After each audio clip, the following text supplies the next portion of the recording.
सुख की पूंछ।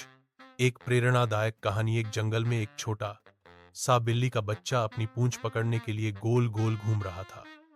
वह बार बार अपनी पूंछ को मुंह में पकड़ने की कोशिश करता, लेकिन हर बार पूंछ छिटक कर दूर चली जाती।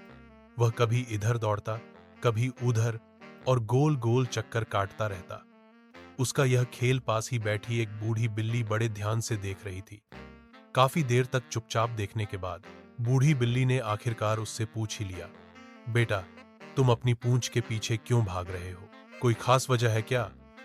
बिल्ली का बच्चा दौड़ते दौड़ते हांफता हुआ बोला, दादी, मेरे दोस्तों ने मुझे बताया कि मेरी पूंछ में सुख नाम की एक अद्भुत चीज छिपी है। अगर मैं अपनी पूंछ को अच्छे से पकड़ लूं तो मुझे वह सुख मिल जाएगा, लेकिन मैं कितना भी दौड़ूं यह पकड़ में नहीं आती। उल्टा मुझे इसके पीछे पीछे ही भागना पड़ रहा है। यह सुनकर बूढ़ी बिल्ली जोर जोर से हंस पड़ी। वह धीरे से उठी और बोली, बेटा, पहले मैं भी यही सोचती थी कि सुख मेरी पूंछ में ही छिपा है।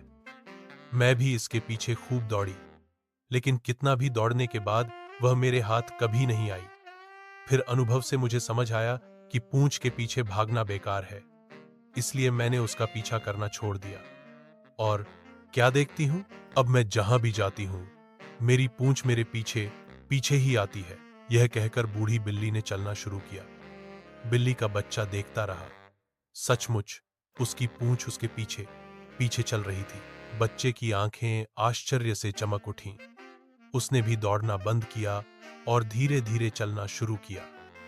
और देखते ही देखते उसकी पूंछ भी उसके पीछे पीछे चलने लगी। उसे समझ आ गया कि सुख को पाने के लिए भागने की जरूरत नहीं, वह तो खुद ब खुद साथ चलता है। अगर हम उसे पकड़ने की जिद छोड़ दें।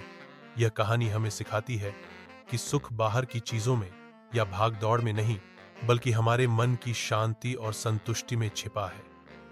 जब हम सुख के पीछे भागना बंद करते हैं और अपने काम में ध्यान लगाते हैं, तो सुख खुद ब खुद हमारे पास आता है।